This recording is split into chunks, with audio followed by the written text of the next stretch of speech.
seem much better today, Baron Frankenstein. Yes, Captain, I feel much better.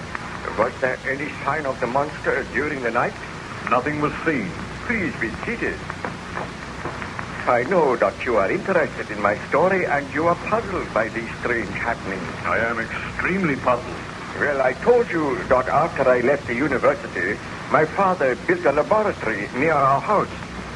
Each day I used to spend hours in this laboratory working with my servant Giulio. Day after day, I read and studied so that my great experiment would be a success. Sometimes by night, Giulio and I would visit graveyards to exhume freshly buried bodies. I was going to make a man, and the creature of my making was to be beautiful. I slaved and labored, neglecting my family and my friends, neglecting my fiancée, Elizabeth.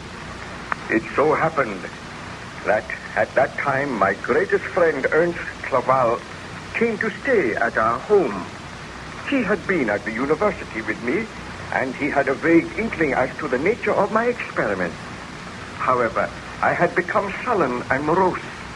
I shunned my friend, and as my experiment neared completion, well, I became possessed by a strange, tense excitement.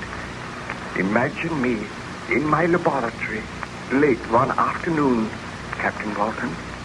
I glanced out of the window and saw that the sky was dark and overcast. My servant Giulio stood by my side. Now and again, he would glance over at the great bench on which lay a huge, inanimate figure swathed around with yards of bandages. I walked over to where the figure lay. Giulio followed me. Giulio, I have news for you. I think that tonight we'll see the end of our work. Do you mean that the figure will come to life tonight, my master? I hope so. If the threatened thunderstorm takes place, there will be sufficient electricity to bring light to this inanimate mass. Look at it, Giulio.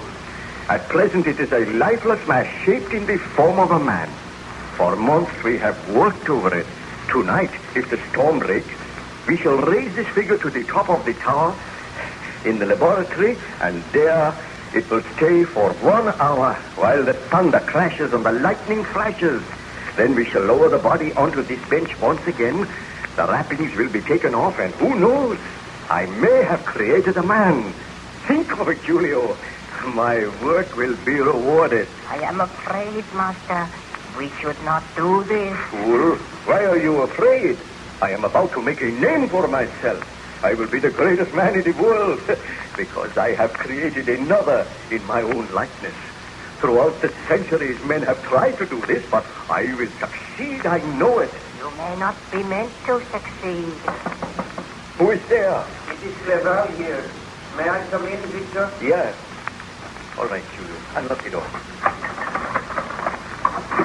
Oh, thank you. I wondered if I might watch you at work. Ernst, the time is right now for you to share my secret. My experiments are almost at an end. I suspect the nature of your experiment, Victor, and I almost dread to ask if my suspicions are correct. Look on this bench. Tell me what you see, Ernst. A huge, inanimate figure swathed around with bandages. My creation. Tonight, this figure shall have life. Victor, you must not do it. Man is not meant to do that. Oh, you are like Giulio. He is also afraid. I want to speak with you privately. Bid Giulio be gone. You may go, Giulio, but be here tonight at 7 o'clock. We shall wait for the storm to break. The clouds are banking up now. I will obey you, my master. Victor, your life is bound up in this strange experiment, which I do not think for one moment will succeed. But might I point out that you are in love with a very beautiful and charming girl. You are neglecting her, and she feels this neglect keenly. Cleval, my friend, I know that I have been neglecting Elizabeth, but she will be proud of me, proud to marry me. I will be hailed as the greatest scientist the world has ever known. I beg of you to desist in this experiment. Do not try to bring life to this body tonight. Destroy what you have already done. Then marry Elizabeth and go away somewhere for a long holiday. You do not look well, my friend. No, I have been working too hard. But you ask too much of me, Ernst. I cannot give up my life's work. Do you love your work more than you do Elizabeth? I love Elizabeth very dearly, but I must do something with my life. I have always wanted to be a great scientist. My discovery will revolutionize the world. It will be possible to make men. Do you not understand? It is not possible. Experiments like this are not meant to succeed. You are usurping the right of God. Ernst, you are my best friend. You cannot seriously ask me to give up this work. I am going to ask you to be here in this laboratory with me tonight to watch as I unbind the bandages from this figure and to know that my experiment has succeeded. Very well, Victor, since you insist. But I do think you should take Elizabeth into your confidence. Let her come here tonight. Oh, she will be afraid. We will all be afraid. But without wishing to dampen your ardor, let me assure you that I do not think this experiment will succeed. We shall see. Well, come with me now. Speak to Elizabeth. Tell her that you have been neglecting her and ask her to be present tonight. I will do that. We will go and seek out Elizabeth now. Well, Captain, I sought out my fiancée. I told her the truth. At first she was horrified, but gradually she became interested and she consented to be present in the laboratory that night. After dinner, the storm developed rapidly. The thunder roared and there were great streaks of forked lightning. Together, Elizabeth, Ernst, and myself went to the laboratory. There we found Julio awaiting us, and I led the way to the bench on which lay the inanimate figure. When we reached the bench... Well, my friends, I feel that you are about to witness one of the most extraordinary things in the annals of the world's history. Before you see a great inanimate figure entirely covered in bandages. By means of pulleys, Julio and I will raise that figure to the top of the tower, where it will remain for an hour. Then we will lower it, and I think the figure will have life. No, you cannot do it, Victor. You must not. I am afraid. Elizabeth, you said you had confidence in me. Will you promise me this, Victor? If the experiment is a failure, will you marry me and let us go away together? Never attempt to do this again. It is madness. I promise that if the experiment is a failure, I would discontinue all attempts. Now, does that satisfy you, Elizabeth? It does. Oh, do not worry, Elizabeth. I feel sure that this experiment cannot succeed. You hope it does not succeed, Ernst, but we shall see. The storm is at its height now. Come, Julio. Help me to place the body on the lift. Now, careful. Roll it over. Victor, I beg of you, do not do it. Quiet, please. Now, Julio, pull the ropes and I will assist you. Pull. See, my friend, the body is going up to the tower. There it will be exposed to the full fury of the storm. Watch. The lightning frightens me.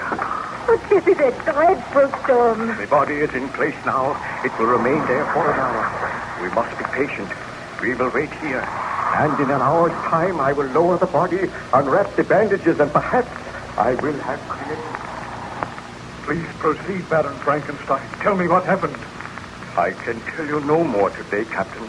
I am weary now, and the memory of the past upsets me. Please be patient. I will be patient. I will leave you to rest now, but I will return later, anxious to hear the remainder of your story.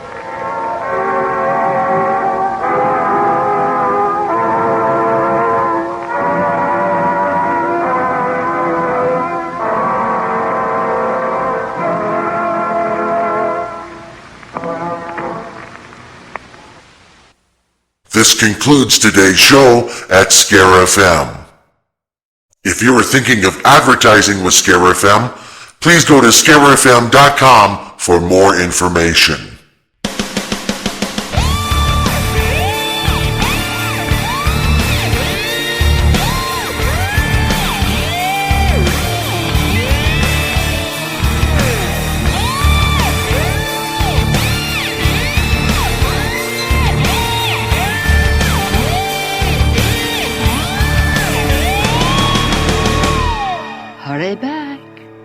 Hurry back. Be sure to bring your death certificate if you decide to join us. Make final arrangements now. We've been dying to have you.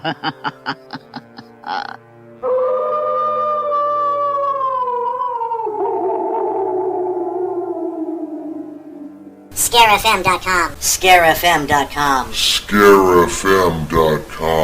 ScareFM.com.